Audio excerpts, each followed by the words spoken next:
Hai, salam sejahtera Prapi, saya dengan Dr. Mariam Nurarina dan saya akan presentasikan tentang microsurgical reconstruction during COVID-19 pandemic setting, a systematic review and clinical application.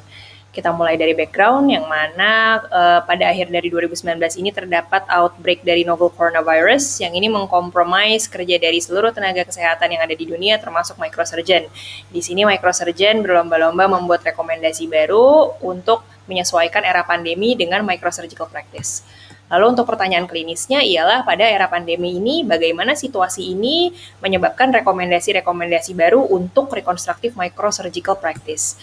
Lalu untuk metode kita memiliki kriteria inklusi yang mana kita mengappraise artikel RCT, cohorts, observational studies, guidelines, serta konsensus yang mana ini melibatkan pasien-pasien yang sudah dilakukan operasi rekonstruktif microsurgery oleh bedah plastik pada saat era pandemi. Lalu di kriteria eksklusinya itu kita tidak menelaah expert experience, letter to editor, short paper, serta artikel yang menggunakan bahasa selain bahasa Indonesia dan Inggris, serta pasien yang tidak dilakukan plastik rekonstruktif microsurgery termasuk microsurgery pada bedah ortopedi.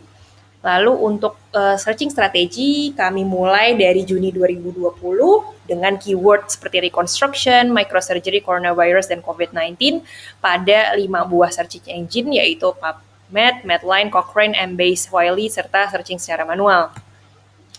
Lalu appraisal tool yang kami gunakan ialah dari CEBM Oxford untuk kualitatif serta dari University of Florida untuk guideline yang dikembangkan oleh Club et al.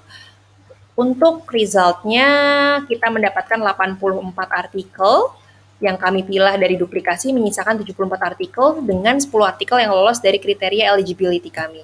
Lalu untuk result dari kualitatif appraisal kami, semua studi kualitatif yang masuk itu memiliki pendekatan yang baik dengan result dan metodenya juga pengumpulan datanya baik serta conclusion yang baik ditunjang dengan result yang baik juga. Lalu untuk yang mendapatkan hasil yes terbanyak ialah dari Fuerte et al. Karena mereka memiliki sampling strategi yang baik serta mereka juga menelaah kondisi-kondisi variabel yang dapat memengaruhi surgical prosedur pada hospital mereka seperti aksesnya kepada APD dan juga mereka menelaah jumlah kasusnya yang memang sedang menurun dikarenakan pandemi.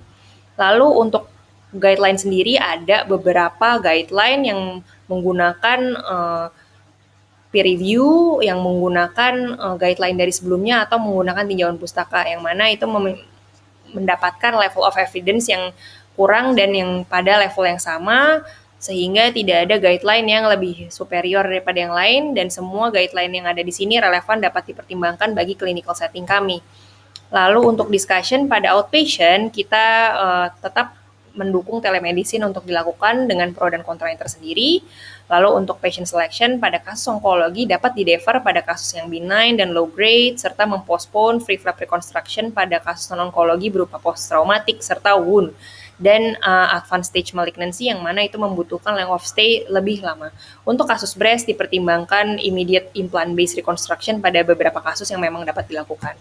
Lalu untuk preoperatifnya harus dilakukan PCR di H-1 hingga H-5 serta melakukan self-quarantine pada interval dari sehabis swab dan untuk operasinya dan plan chest X-ray dan apabila hasil chest X-ray-nya suggestif terhadap corona dapat dilakukan chest CT scan. Lalu mempospon surgery apabila pasiennya sudah COVID-19 positif serta mendapatkan gejala positif COVID. Lalu untuk penggunaan APD sendiri harus dilakukan pada saat operasi microsurgery yang panjang tersebut dengan menggunakan PAPR atau Purifying Respirator serta fit tested N95, face shield serta Google yang tight fit. Lalu untuk penggunaan APD sentral kami ini seperti ini, yang mana kita mempertimbangkan penggunaan Google yang tight fit dan penggunaan respirator yang nyaman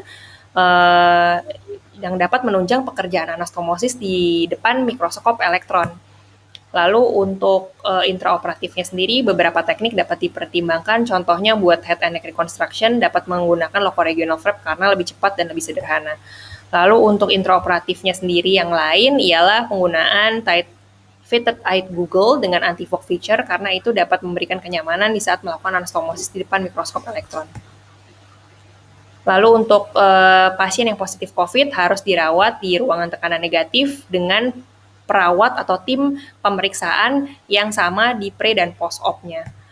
Lalu untuk post-op-nya juga untuk pengecekan dari beberapa penelitian mempersingkat flap check hingga per 6 jam atau 1 kali pada 2 jam post-op dan 1 kali sehari selanjutnya. Ini merupakan kasus COVID yang terus meningkat hingga akhir tahun 2020 dan kami sempat mendapatkan 0 kasus elective microsurgery, tapi sudah mulai meningkat lagi sekarang, dan pada saat 2020 ini kita bisa melakukan 46 free flap dengan 72 kasus non free flap dengan rate sukses yaitu 96%, di mana 44 kasus itu berhasil serta terdapat 2 kasus non vital flap. Lalu untuk limitation, kebanyakan studi yang kami telah itu memang low level of evidence dikarenakan gathering information pada saat era COVID ini harus cepat dan harus ditelaah secara cepat untuk menghasilkan rekomendasi-rekomendasi secara cepat juga. Jadi untuk conclusion-nya, rekomendasi terhadap penggunaan PPE ialah penggunaan PAPR serta penggunaan S95 yang fit tested, serta penggunaan face shield dan eye Google yang tight fit. Untuk action item-nya sendiri, disarankan menggunakan rekonstruksi yang lebih simpel pada metodenya, seperti tadi locoregional flap, dan diindikasikan apabila sangat dibutuhkan. Ini terutama untuk rekonstruksi microsurgery.